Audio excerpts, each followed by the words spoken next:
United States presidents who do not know Jesse Jackson. Yesterday, I listened for several hours of 3 United States presidents who do not know Jesse Jackson. He maintained a tense relationship with the political order, not because the presidents were white or black, but the demands of our message, the demands of speaking for the least of these, those who were disinherited, the damned, the dispossessed, the disrespected, demanded not Democratic or Republican solutions, but demanded a consistent prophetic voice that at no point in time ever sold us out as a people. And it speaks volumes about who the Reverend Jesse Jackson was. 3 United States president. Well, there you have it. Good morning and welcome to Black Press USA's morning show. This is where we bring you the headlines and the culture. And that was Reverend Jesse Jackson Jr. speaking on Saturday at the funeral or homegoing celebration of the Honorable Reverend Jesse Jackson. And, you know, he wasn't too happy with the presidents. I want to bring in our co-host, former Assembly member and LA Commissioner Mike Davis. Welcome back to the show. Well, thank you for having me. And so you heard Reverend Jesse Jackson Jr. say the 3 presidents didn't know his daddy. What's your response to that? Well, I mean, it would be difficult to argue with someone's son who was with them day and night in terms of their own interpretation of us knowing him. So he has his own definition, his own experiences with his father, and perhaps none of us know his father as much as he did. So his point, I guess, is that there were some things that Jesse Jackson stood for that were not captured in the remarks of the presidents. But I do want to say that we do know who Jesse Jackson meant to us. He means something to each one of us.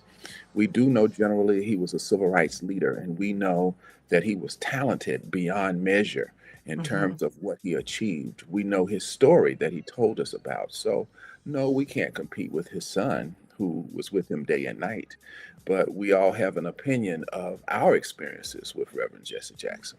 Right. Well, I thoroughly enjoyed, although it took him a while to get to his point, but I enjoyed the stories that Bill Clinton had about Reverend Jesse Jackson and the Little Rock Nine and how he had to go and see Reverend Jesse Jackson speak in that auditorium as I think he was an attorney general at the time, or and then when on another anniversary, he went back as governor and then invited the Reverend Jesse Jackson back to the governor's house, the same house that tried to disenfranchise and block the 9 from going to school, and how they thought that was such a moment to be having dinner in that house, and how they stayed and talked all night long. So I'm just saying, you can't have memories about somebody if you didn't know them. Now, I'm not saying they were best friends. Absolutely. But I thought that there was some good stories that came out about Reverend Jesse Jackson from the presidents.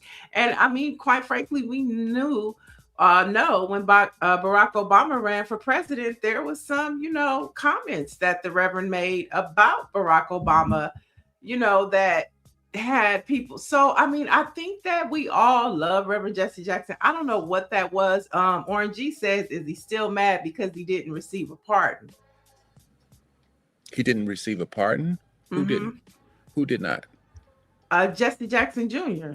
I see. There's another conversation saying, why didn't Biden pardon him? So maybe he's mad about that.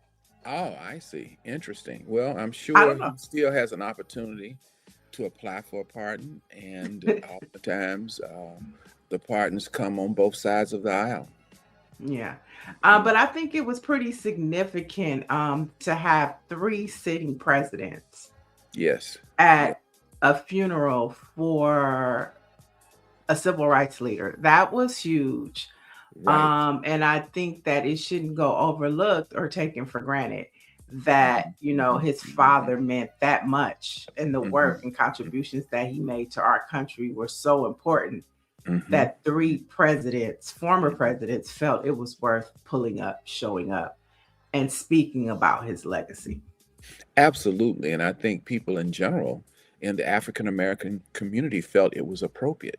When we look past not just their symbolism of showing up, but we look at the significance of the African American vote in the victory of each of those presidents, because without that, they would not have been president. And to Mhm. that point, I think Isaiah Thomas really drew the line in clarity in terms of the work that Jesse Jackson had done in his first significant run. We again know Shirley Chisholm was the first one to run for president, but Jesse Jackson ran in such a way that he was able to go all the way through the process in terms of, as I had mentioned last week, he had a trailer in the back, and he had staff and chairman of his effort. So he made a significant difference in his run for the presidency. So when we look at all those things, we see that the presidents, who all three were there, should have personally been there because of the role that the African American community played in their success.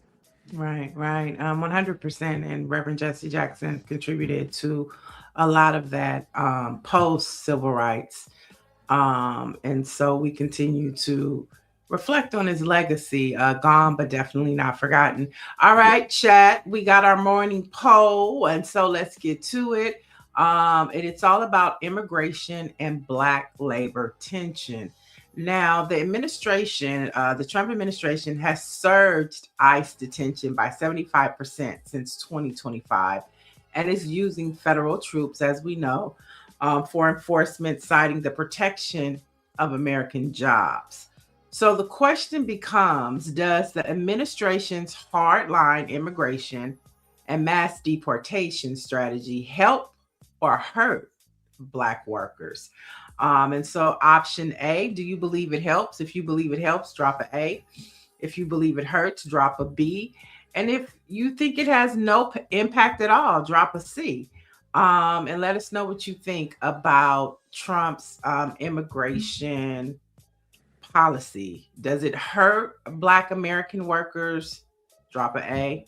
No, I mean, drop a B. Does it help? Drop an A. And if it's no impact at all, drop a C. Mike, what do you think?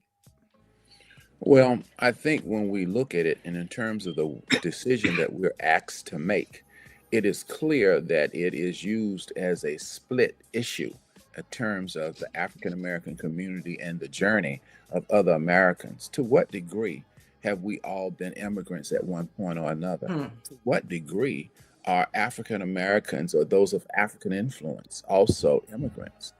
But at the same time, is this experience what is stopping us from hiring African Americans? Really? So we can't hire African Americans because of our position on immigration? No, we can hire African Americans. We can hire them now. And immigration has nothing to do with hiring them. There's an underrepresentation of African Americans at many levels of government right now, today. And it is in many areas. You know, one big city has underrepresentation of Black engineers, another one, firefighters. And so we can focus on the need for inclusion, and it singularly alone is the reason why we have a problem with Black full employment. I don't buy that any other issue is the reason why. You can hire us if you want to, even So in your California. so yours is C, no impact. You don't think it has an impact on Black American workers, right? You're saying I there's no believe impact. that white people can hire Black people if they want to, if that's clear enough. That's what you believe. Okay. So the That's what I chat is believe. chatting and they're chiming in. Helen Brown, Michelle Madison, and Marion Robinson all say B.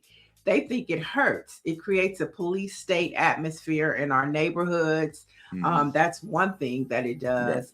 Right. And so they say it hurts. You know, Trump's immigration, it hurts Black American workers. And so there you have it. But keep chiming in, folks, and let us know if you think Trump's immigration policies help or hurt the Black American workers.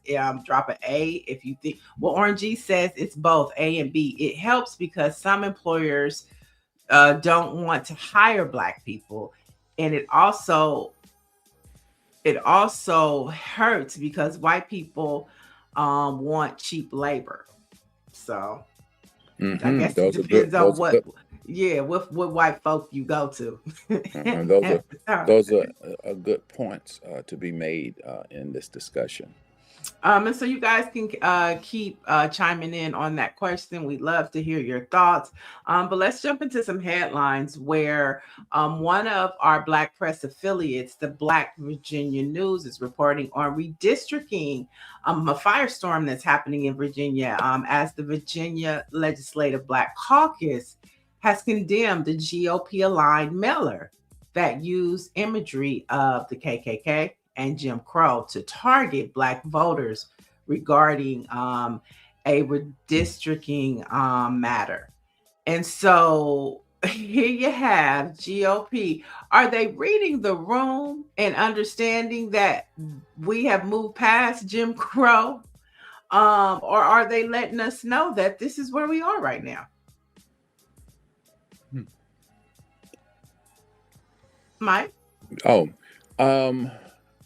Unfortunately, racism is inextricably tied to the African American experience in particular, but the American experience in general.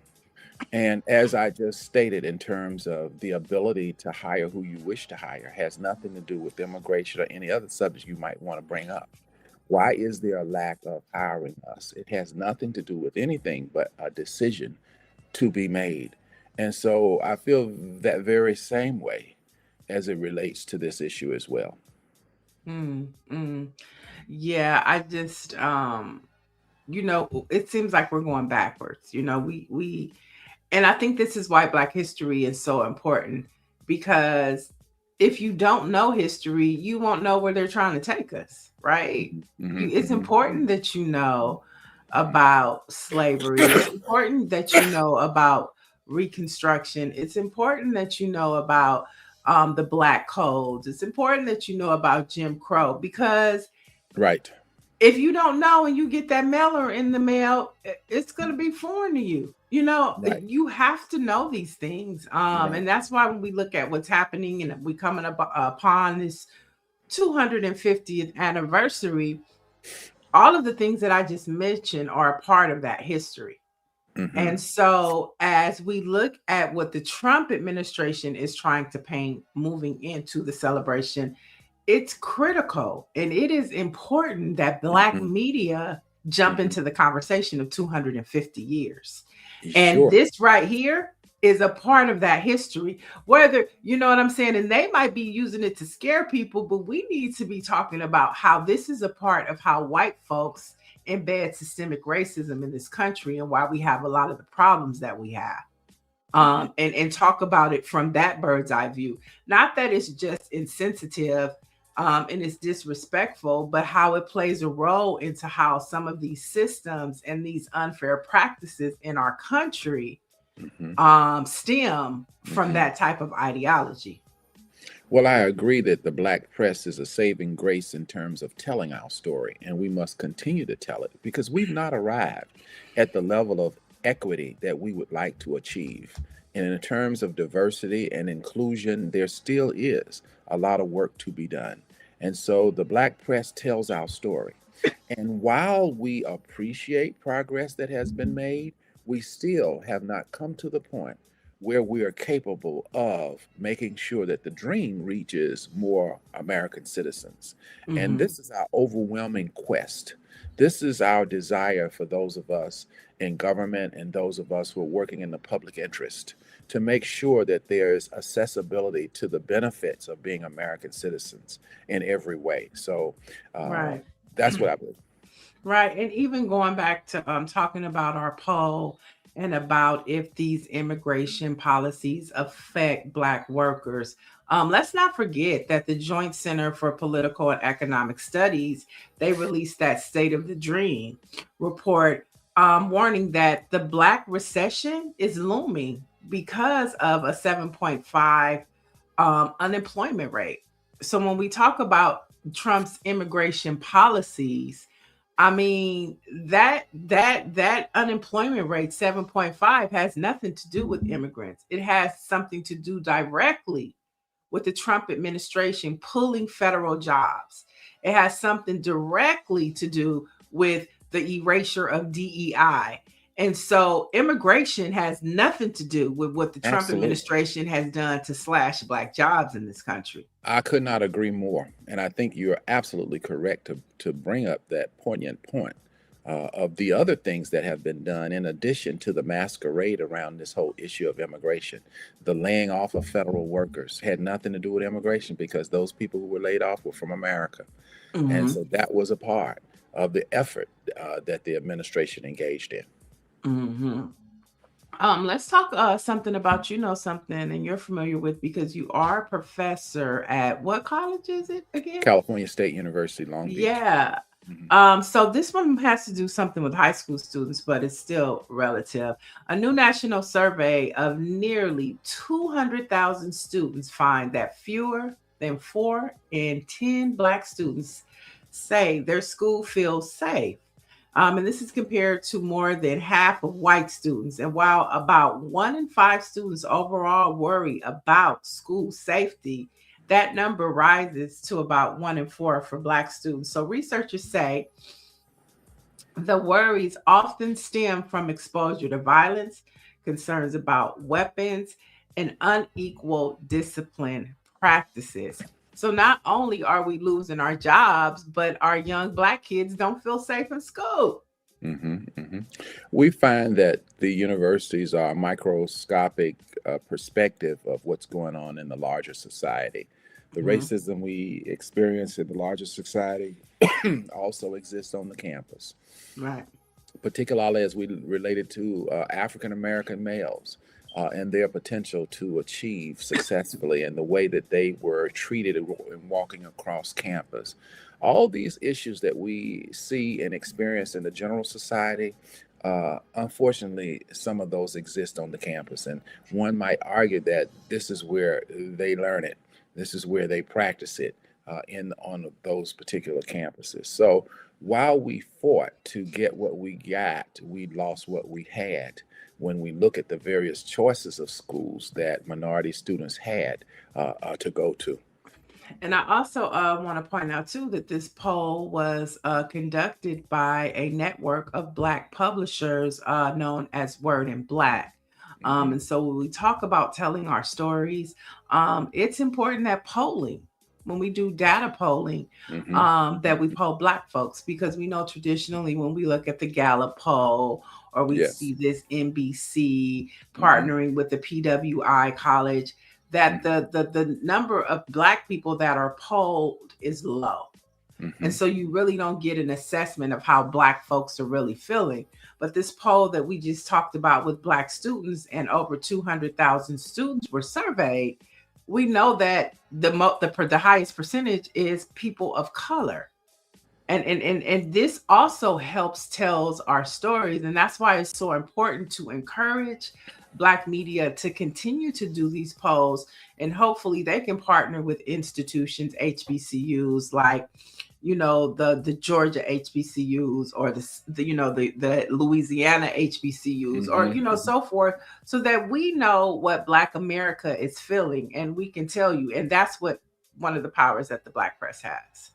Absolutely. And I agree. Data is so important to inform us on the decisions we need to make to improve the quality of life for our residents, particularly in the African American community, since many times we feel that there has been a lack of our voice and that we have not been included in some of these decisions that have been made because, as you have stated, we were not a part of those who have been polled. So the Black press has a critically important role in helping us solve society's problems. Yeah, so shout out to Word in Black and all those Black publishers, and we will continue to amplify this important data that you have for America at large. Let's head to Mississippi, where the NAACP has issued an urgent demand to the Mississippi Department of Environmental Quality to reschedule a public hearing set for today as Mississippians head to the polls to vote. Okay. So the hearing concerns a gas-fired permit for Elon Musk and his data center. So the conflict is the hearing is scheduled during the federal primary happening today. It's 3 hours away from affecting, the polling and people. So having people to decide, do I go to the hearing for my health in this data system, or do I go vote in my best interest? So this is being framed as a textbook example of environmental racism and a deliberate attempt to force Black residents to choose between their rights to vote and their right to clean air, putting them in a pickle. That's correct. Absolutely. And unfortunately, our decision is going to have to be to vote. Oh, absolutely. So not have clean air. Well, we should have clean air, but we don't want to miss our right to vote and to weigh in. But can't you do both? Can't we do both? Can we set a plan? Can we set a plan today? Go to the meeting. We can, but juxtapose the problem as it's discussed about the decision made to do both activities at the same time. And if there are some people who would get lost in the shuffle, then we want to comment on, if given a choice, how do we prioritize it? Right. Well, I want to ask a question to Mike, because see, y'all, and I'm saying the NAACP, I'm not currently a member, sure. But that was the role that the NAACP, more than just like writing the letter, the NAACP used to come up with strategy, right, to be more prepared for situations like this. This piece of legislation isn't something that just came out of nowhere. It was something that they were aware of, right? This move. So, is the NAACP more than, sounding the alarm? Are there strategies in the same way that they used the strategy for the Montgomery bus boycott with, Rosa Parks? Are there strategies? Are you all still coming up with strategies to help our communities in circumstances like this, right? Where they have to make a decision about, whether it's, okay, we're going to take this bus load in the morning to go to to vote, and then another bus load to go, and then we're going to switch it up, like something. I don't know what that really looks like, but there was a job that ended up more than just writing a letter. And what are you all doing to help us in this moment in a meaningful way? I think that decision making is critically important, and on an everyday basis, we have to make decisions. And as you have suggested, strategy is also critically important. You mentioned the Montgomery bus boycott. There was such brilliant strategy there, and they were able to sustain their actions in such a way that it broke financially the backs of the Montgomery bus boycott, the transportation system.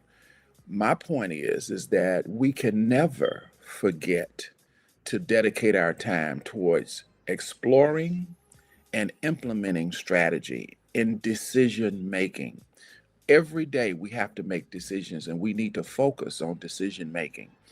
So yes, you're absolutely right. The NAACP used to do it. We still do it.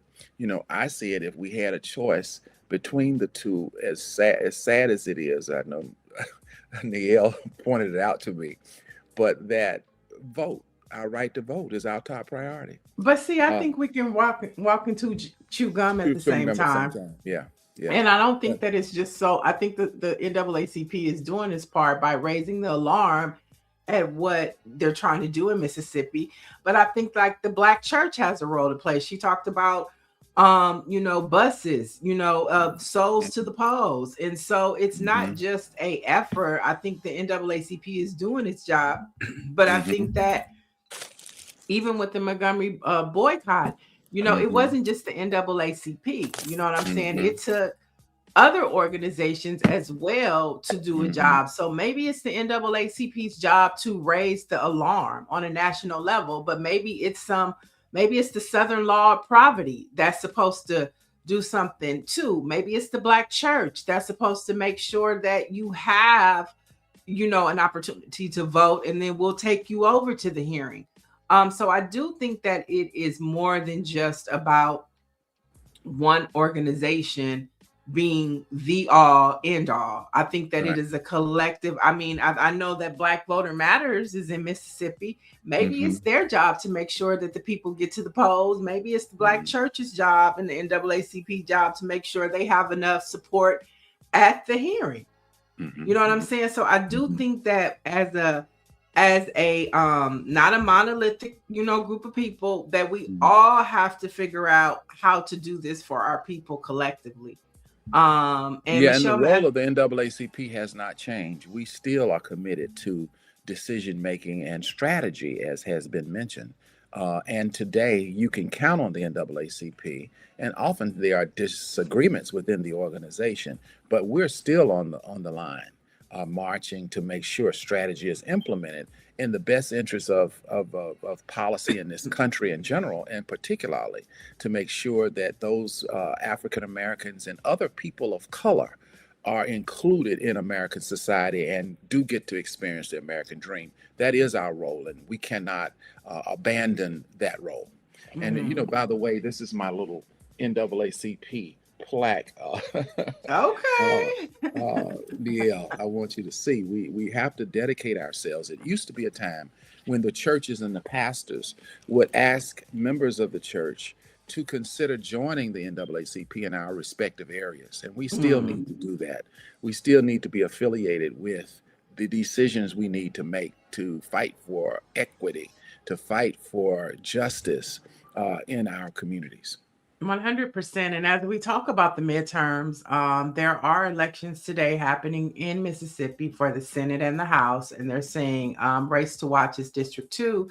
And then also in Georgia, there's a special election where at least 22 candidates are running for their chance to replace former Rep. Marjorie Taylor Greene, who was once, of course, as we know, a close ally to Trump in the deep red district. So it is a red district, but those are the two elections to watch as we continue to monitor the midterm elections. And we know what's at stake, and it is semi-control, or to either get back semi-control of this country, or to continue to let the Republicans and MAGA and the Trump clan run amok. That is what's on the table for this midterm election. So if you're in Georgia, if you're in Mississippi, know your polling plan. And also tell somebody, make sure that your family members are voting. Remind your family members, remind your neighbors, if you're at work, remind your co-workers, let them know what's at stake. Right. And that it's time to vote. Michelle Madison says back in the 90s, Reverend Dr. Benjamin Chavis formed a summit that included several organizations. It was an effort to make mutual decisions with collective empowerment. Back in the day, we had some leaders that really understood the importance of, the times at hand. Those issues back in the 90s were different from those of today, but we all understood that it was important that we participate civically. And so hopefully we can do that today in Georgia and Mississippi. Sure. Okay, and let's talk about the One Big Beautiful Bill Act. The One Big Beautiful Bill has officially introduced an 80-hour per month work requirement for Medicaid recipients. So analysts from the CBC Foundation warn that Black Americans who are disproportionately represented in the low-wage service jobs with unstable hours are the highest risk of losing coverage. So once again, the Trump administration has set a bar that they know that Black folks are going to miss. And so now we have, this story on the rise with Black people losing their Medicaid benefits because they don't have this 80-hour per week threshold that this Trump administration has set. Yes, and I think what is an alternative and how, in fact, can we respond to these policies that we think are unjust? To what agency can we go to register our complaints so that we can potentially have some other solutions implemented in this case? Well, what are Um, those agencies? What are those agencies? Like, what they, do you say to somebody that is on the brink of losing their Medicaid because they didn't meet that 80-hour threshold? Where do you send them?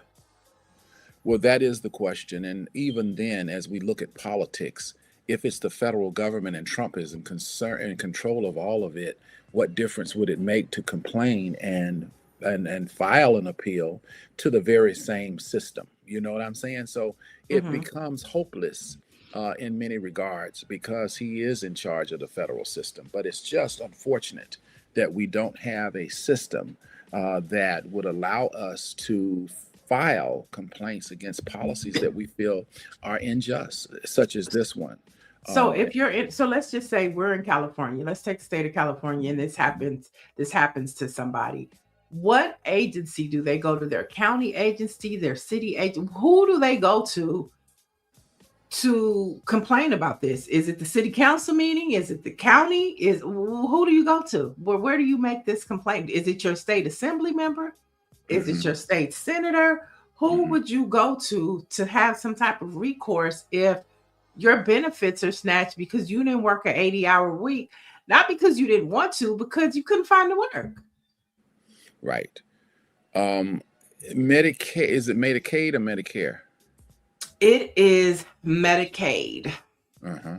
So we would go to whatever level of government that administers the program. But my point is that if it's the federal level of government, it still really does not give us the kind of objective review that will allow us to have some fairness in a new decision if in fact it's all influenced by Trump.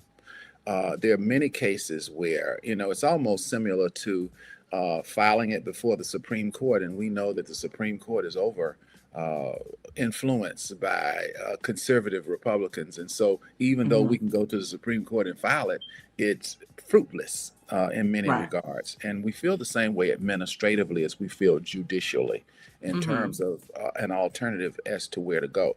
What we could do, and usually what happens in these cases, is we file a lawsuit and we go to court.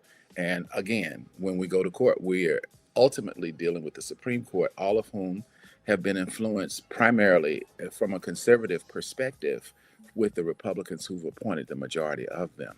And Mm. we just have to continue to fight. I mean, this has been the legacy that we have had in seeking justice. We've had to continue to fight. We see a seesaw between public policy on affirmative action or them feeling that something that has increased inclusion is a so-called preferential treatment, and you keep on until, unfortunately, we have an opportunity to fight uh, again. But as long as the Republicans are in charge, it doesn't give us a fair hearing. So we keep fighting until the complexion of the body changes. I don't know. We talked about expanding the Supreme Court, putting more people on it, which would give us perhaps an opportunity for more fairness than we currently have. Uh, that is something that never really was seriously pursued, but it was talked about.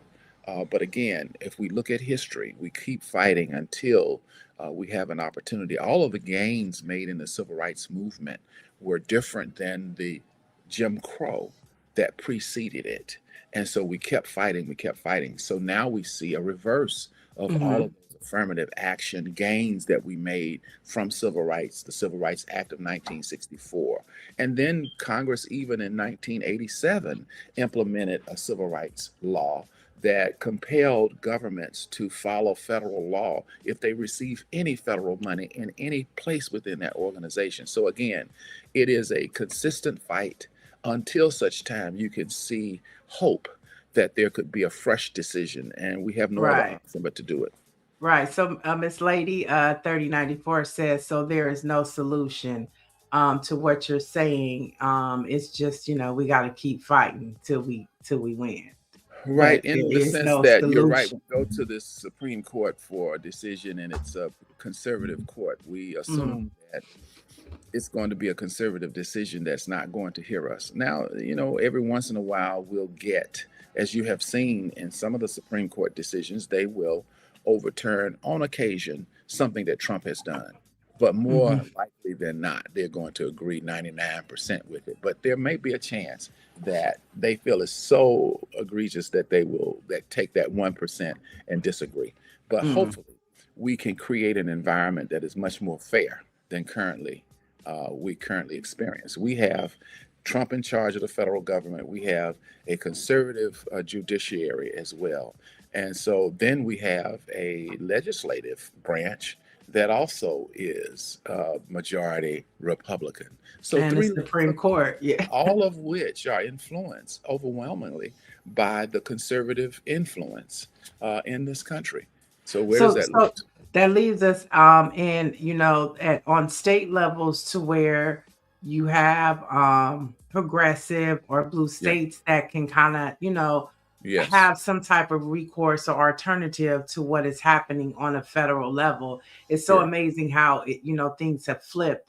During Right. civil rights times, we needed the federal government to supersede the states because the Sure. states were disenfranchising us.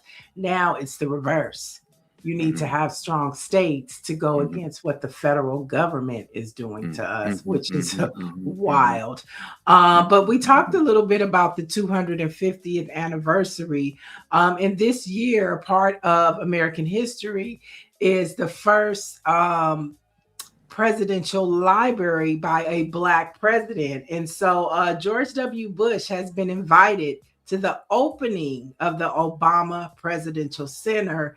Hmm. So much like his legendary 2008 presidential campaign, Obama continues to push the narrative of hope to the American people, highlighting the feeling visitors may feel upon arrival. Now, the opening ceremony is scheduled to take place on June 18th, with the public opening scheduled for June 19th. People reported that the guest list included former President George W. Bush, but not President Donald Trump. Hmm. And so So, this is the list of Obama in terms of who he has put on the list. Okay. yeah, and Trump isn't on the list, of course. All right. But I think that this was strategically done. There's no coincidence that, the Obamas decided to do this on Juneteenth. Yes. And the historical context of what that day means to Black folks. And the Jubilee celebration that I think we all will feel, because this is just not your ordinary presidential library. This is the Hmm. library of the first Black president, you know what I'm Yes. saying, on the Absolutely. south side of Chicago. Okay. Yes. And Absolutely. so people will come far and near. Sure. And I think that it is going to trump whatever Donald Trump has planned for July 4th. Okay.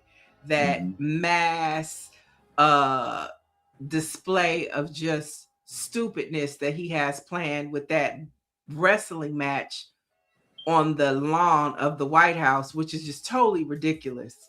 But when you think about what he has planned for the 4th of July and what Obama has planned for Juneteenth as we celebrate 250 years, I mean, thank God for a little balance. Yes. Absolutely.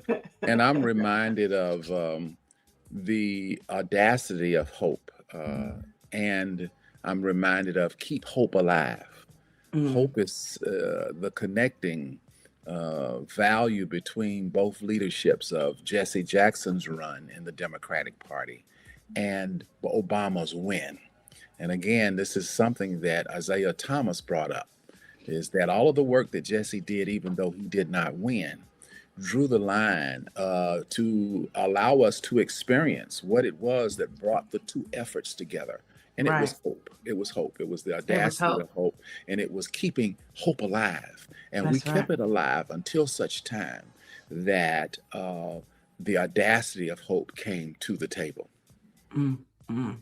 which was a sermon written by Jeremiah Wright.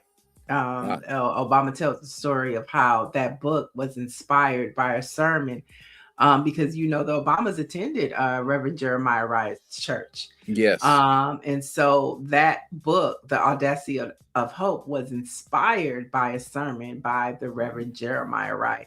And I think it's important that we remember these people, especially when you think about how, Reverend Jeremiah Wright wasn't invited to the White House, and neither was the Honorable Louis Farrakhan, because of their controversial approach to speaking to times such as this. But then you look at somebody like a Steve Bannon, and you look at like members of the KKK that have open access to the White House now. And there's no judgment. There's no critical race theory thinking about letting those Klansmen in the White House, those white supremacists in the White House. But you have people, Black folks, that were really speaking to the times and truth to power and for Black empowerment. And Obama had to distance himself from these people, for protocol purposes and to keep them out. But then you got this white Klansman in the office now, and he's able to let anybody into the White House and it goes unchecked. It's just unbelievable.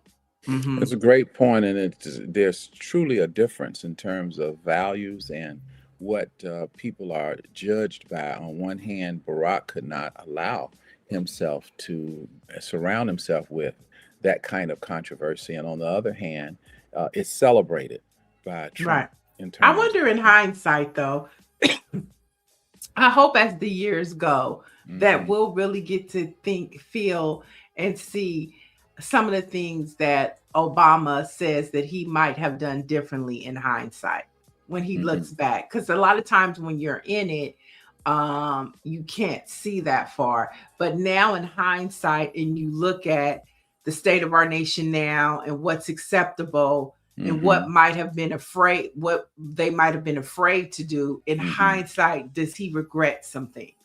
I can't wait to where he gets past the library and he's able to have those transparent conversations. Like, maybe I should have painted the green room black. Maybe I should have painted the red room red, black, and green. You know what I'm saying? That type of stuff. Like, maybe, because Trump just tore down the West Wing, okay? And it's still crumbs, big slabs of concrete on the ground. So I can't wait till he gets to that moment to where he doesn't care and he can be a lot more transparent and give us some hindsight stuff. And it also reminds us that there is two standards, two sets of rules for the same people depending upon their experience. And so for us, it's always been different. We were not able to do what a Trump can do, and it feeds right into what America is. Right, 100%. Let's lighten things up and let's head to Georgia, where there is an election today. I don't think everybody needs to vote because it's a special election for Marjorie Taylor Greene's seat. But nevertheless, if you're in her district, make sure you head to the polls and you vote. There's a young African-American man running for that seat too, isn't it? Or is it still? Is he Republican or Democrat? Because that's red territory. So yes, we'll have to take a look at that and see what happens tomorrow. But let's head to Atlanta. Okay, so yesterday, Mike, we talked about Magic City at the Atlanta Hawks game. And so it was a big controversy. You had several hip hop artists like T.I. was supposed to perform. I know a lot of the artists were saying this is a cultural moment, but the NBA stepped in, and said, I'm sorry, Atlanta Hawks, but we're going to have to cancel this. So the NBA has canceled the Atlanta Hawks plans for a celebration of the city's Magic City Strip Club, saying that it was responding to concerns from many across the league. Now, the event was supposed to happen on March 16th during a game against the Orlando Magic. Get it? Orlando Magic, Magic City. But they did say that there will be no strippers, but it was just a celebration of such a cultural institution as it relates to hip hop. Now, we're not saying that Magic City is a institution, but it is a cultural Black institution. When you think of the 90s hip hop, when you think of just a time in the 90s. And so I think that's what they were trying to celebrate, but I guess the masses wasn't feeling it. I mean, what are your thoughts about this? Well, it is in fact an institution, but here comes Your a club is an choice. institution. Magic City is. Magic It City, yeah. is. Okay. But here's the I agree. question. Is it appropriate for what we're doing? Do we know what the environment is that we are trying to advance this? And as we talked about decision making on this very show, what kind of decision are we making? Did we know that Georgia and other states are a part of what we call the Bible Belt? And if you knew that, are you surprised that you got this kind of reaction when you knew that this was the Bible Belt? I haven't So heard the speaking, Bible Belt in a while. oh, well, that's where we are. That's the Bible Belt. So now you get this response and rebuff. Why are you surprised? It has a lot to do with decision making. And from the very beginning, had we been reminded, speaking of strategy, had we been reminded of where we were, would we have even tried to implement such a plan in the first place? If we talk about strategy. And so, no, I'm not surprised, and neither should anyone else if they knew where they were. Sometimes we forget where we are. That's true. And I think too, like even you saying that that's a generational conversation, because I'm sure that Jermaine Dupri and T.I. wasn't thinking about no Bible Belt. Well, You know what but you I'm need to saying? think about it, though. You They need to. wouldn't think about no Bible Belt. Okay. Well, hey, that's what happens in decision making. When you don't think about it, then you get surprised. So Orange G says the Bible Belt in the Deep South is alive and well. We call it plantation Christianity. Right. So but I my mean, I thing think is, that's a no, good point. I think that's a good point. Is that whole concept of the Bible Belt, is that a Black thing? Is that a white thing? Or is that just a faith thing? it is a regional thing in this country in general. The South is seen, Black and or white, as a more conservative area of this country. It is not New York. It is not Los Angeles. Now, I will admit, Atlanta is perhaps the most progressive Southern city in America. However, it still is in the middle of the Bible Belt. So therefore, all these things in decision making are critical. I think we don't spend enough time in decision making because this is something should have been discussed before we made that decision, right? And so here we are. They don't want it, and we know why But they here's don't. the thing. The Atlanta Hawks was 10 toes down for it. The Yeah, NBA stepped in. yeah. And the NBA is not Bible Belt, they're national. They stepped in and said, well, maybe the other Bible Belt states said that's not appropriate. Well, just as you and I just discussed, how can we appeal? People who are part of the Bible Belt know how to appeal. This was not a government issue. It was an NBA issue. And guess what? The governing body of the NBA is the NBA itself. So while we were at the local level in Georgia trying to implement it, they went straight to the governing body, the NBA itself, and called it off. Right? Right. Well, we know where the after party is going to be on the 16th. Right. Have the after party at Magic City. Okay. Right. Have all Right. the players, And now that's everybody that wants to strategy. That's celebrate, strategy. go to That's Magic decision making. City. That's strategy and Go decision. tip the girls because they probably would prefer you to come there and Right. be there so they can make their money than be Right. at the basketball Right. game. I So, would say that's a better thought out strategy. well, there you have it. And then let's head to New Orleans, where there's been a lot of controversy about the Essence Fest, about they owe this much money to the city of New Orleans. But nevertheless, the Essence Festival is happening this year. And the first wave of artists for the 2026 Festival of Culture has been announced. So the headliners announced so far is Cardi B. She's going to Okay. make her debut. Right. She'll be joined by R&B icons Brandy and Monica. Oh, wonderful. You have Patti LaBelle. Oh wow. Lotto, and Kehlani. Right. So that's the first rollout of artists that they have. And it's a mixture, there's been a Right. lot of talk and a lot of controversy, especially last year. You had the aunties versus the Gen Zers, and the aunties was like, this is not y'all's festival. I really need y'all to exit the building. And so to have somebody like a Cardi B, be the headliner, and Essence Fest is starting off with Cardi B. It seems like they are beginning to cater to a younger base. And it'll be interesting to know how Gen Xers like myself respond, because Essence Fest started with Gen X. That was the first Essence Fest. And as we got older, we grew with the festival. And then our kids and our nieces and nephews started hearing about how much fun we had. Now they want to come to the party, and the aunties and the uncles, it's like, y'all cause too much trouble. But it seems like Essence is like, look, this is where the base is. This is where our new attendees are coming from, and so y'all just need to make space. Well, I think the Essence Festival, it has a rich legacy, and it's an outstanding festival. And I think that over time we can look back with pride on the programs that have been implemented there. I remember having heard about Frankie Beverly and Mays being there. Whether or not you heard about it, I remember Luther Vandross breaking out, and of course Patty has been a reoccurring dynamic role.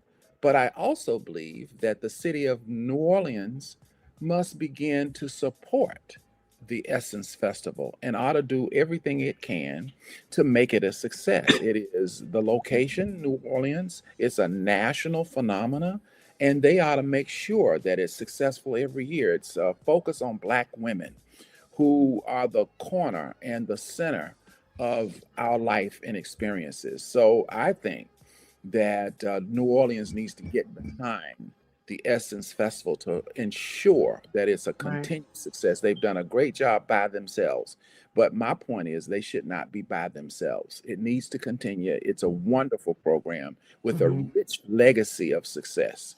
And there's no reason why it should be made a problem when in fact it is really an asset culturally to who we are, not only in New Orleans, but in this country. It is one of our most famous, most popular festivals annually. Yeah, and shout out to Susan Taylor, who was instrumental with the inception of the Essence Fest.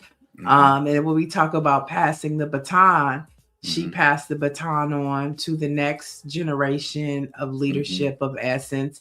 But we cannot forget to give Susan Taylor her flowers for providing this experience that you just talked about, and all of the legacy from Frankie Beverly to Luther Vandross to Anita Baker to Janet Jackson to New Edition to Mary J. Blige.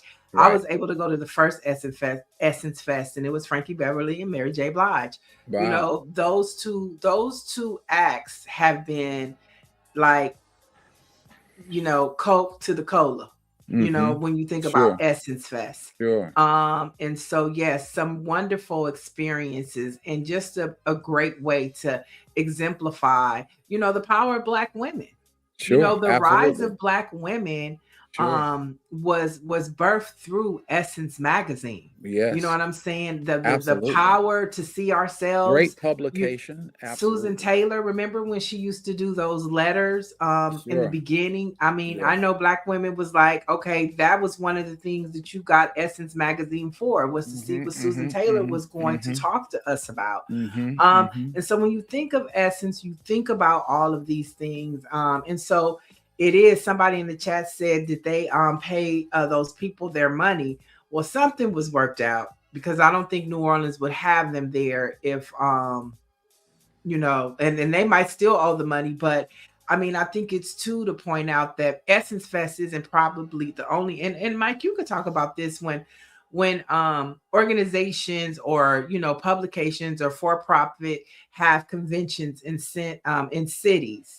Right. Is Right. it common that if they do something, like let's just say they have something at the convention center here in LA, and like the LA Automotive, the car festival, Sure, the car show. and so they have that every year. I mean, are their bills always paid at the end, or sometimes do they roll over? I mean, is What I that would like to see, uncommon? what I would like to see, and it happens on certain specific projects. I'd like to see the City Council of New Orleans get behind the Essence Festival. But they I'd like do. to They see, I'd do. like to see the Legislative Black Caucus of Louisiana get behind Oh, the that's a great Essence point. Festival. And when they get behind it, some of the businesses would be behind it as well. And it should always be in the black because they are behind it. It's a wonderful legacy event, and they need to get behind it. And so, yeah, there are projects where local governments and state governments get behind a project and make it successful. That's what ought to happen here. They have loyally been involved over the years, and there's no reason why they should get into a position after having demonstrated what a successful time this is, that they should not have the support of the area that they are implementing this wonderful dynamic project in New Yeah, Orleans. it's similar to like what you're saying is city council get behind it. It's similar like to what happens here with Taste of Soul, Right. which is a We get huge behind city it. Yeah, festival that's in right. LA, That's right. brought on by our NNPA affiliate, the Los Angeles Sentinel, Danny Bakewell Absolutely. It's a Sr., wonderful 20 years. national event, and it's almost And international. It's right, almost the international. city gets involved, city Yes, council yes, supports it, that's state right. supports it. That's right. It's the And preeminent block party, period. yes, And and it's probably the free. biggest in this country. And it's Uh, all free, and for the yeah, most part, outside of the concerts in right, New Orleans, Essence Fest is pretty much free, right, when you go to the convention center and right, things like that. So, right, yeah, I right. think that that is a great model. And because this year is a midterm election, you can Mm-hmm. expect to see a lot of candidates, Right. Mm-hmm. I'd you love to see the know. city of New Orleans and the state legislature of Louisiana get behind, particularly the Black Caucus of the legislature, get behind the Essence Festival. It is a wonderful event, and it has survived all these years. No reason why we should allow it to not be successful. Right, right. Yeah, and I think it's important to also remember the role that Essence played for New Orleans, Black New Orleans in particular, after Hurricane Katrina, right? Remember the Yes. CARES initiative, right? Mm-hmm. That's And correct. so, I think that I agree with both of you. I think that we need to try to figure out whatever the issues are, but we need to support Black businesses, and especially, Essence Magazine, Yes. especially, That's people specifically in our demographic, Neo, that that magazine and Susan Taylor's her monthly. I mean, we got that. We started off Right. with that, reading Mhm. that, right? Mm-hmm. Mm-hmm. That's how a lot of us, as we grew up, Susan Taylor's monthly thing, the inspirational thing, that's what got us reading Essence Magazine, right? That's Mm-hmm. what brought in this generation of readers. But Essence has done some tremendous things for our community over the years, and I think we need to continue to support them as much as possible. Right. Wonderful. 100%. Mm-hmm. Michelle Madison says, I would like to see more corporations support the Essence Festival and Black Press. We support them. I mean, that is so true, but it's this whole concept of DEI. And what I'm seeing is that it's so easy for these corporations to begin to slip into a Donald Trump mindset. And so if they don't have to, what they're proving is they're not going to, right? Mm-hmm. Just, so like all of the money that they gave, when George Floyd was murdered, it was a symbolic gesture, but the minute Donald Trump said you don't have to do it, they didn't do it. They're not doing it. And so it's just so easy. Like yesterday, you saw we did a story on Southwest Airlines testing to see if they're going to clean the entire plane now, or if they're only going to focus when they turn around. Like sometimes they'll go from LA to DC 2 or 3 times. Well, what they're saying is that they're testing, to where they're only going to clean first class and premium seats, and then the back of the plane, you might be sitting in somebody's mess, and they're okay with that. They're okay with That's that. crazy. That is crazy. They're okay, but it's like it's so easy for them to not. So to the point of support Black press, support the Essence Festival, we need that support. And right now the support is coming from, people in the chat. It's coming. So tell your friends to like and subscribe, not only to Essence Fest, but to Black press, to our morning show, so that we can keep talking about these stories. Because when you turn on the news now, it's almost like watching state TV. And You're then damn near watching state TV now. Once again, our local leaders, you talked about what Trump can do. Well, what about a city council person in New Orleans? If you want to continue to do business in New Orleans, that city council person is important. So he has to, or she has to, stand up and say, this is a project that is important to our community. It's been here for a long time, and we want you to reinvest in it. This is the singular project, the same way with the legislature. And when they stand up, it doesn't matter what Trump's going to do, because we're talking about Louisiana, and we're talking about New Orleans, and we're talking about the local leaders. That is why they can't sit idly by and let this dissipate. They have to stand up, be assertive, and do something, and get some help from those people who are making their millions of dollars in New Orleans, millions of dollars in Louisiana, and they need to reinvest back into the institution that gives them their success economically. So let's talk about, so you said that. So before we move on, I think this is an important part to talk about too, because we're having, kitchen counter table talk. Right. RNG brings up a good point. Target and Shea Butter, who are not Black owned, are big sponsors, and they target the Black dollar, but they are not Black owned. I want to focus on of the Essence Fest, but I want to bring that up because that was a big issue last year, that Essence Fest took money from Target, knowing that we were in the middle of a Target boycott. So, we talk about, we want the support, we want the advertisement dollars to help us produce these events. But do you draw the line? If we're saying, if Black folks and Black leadership are saying we're boycotting Target, we're not going to Target, we're not taking their money, and then you have this festival and they offer you this money that you need to be able to produce and to pay for the Patti LaBelle's and the Cardi B's. As a Black community, do we take the money and produce the show for our people, or do we say, hey, we 10 toes down and we're not going to accept your money and we don't want you in our spaces? What is leadership? What is leadership? If these leaders are leading and they don't want us to go to Target, what are they replacing it with? What we have here is a void of leadership. This is why over the last 10 minutes, we have been saying we want to see the city council behind this. We want to see the legislative Black caucus behind this, because they ain't been behind it to the degree that we expect. And if they had, then we wouldn't have these problems you're talking about. They would replace Target with another group that they've done the work on to come to get here to pay it. And they have not done that, period. And so what we're saying is we need local leadership to get behind the Essence Festival to make it a success. It's not just you're being the council person or the legislator. It's you're rolling up your sleeves and helping make it be a success. Okay, so we'll continue to talk about the Essence Festival as they continue to roll out what to expect at this year's festival.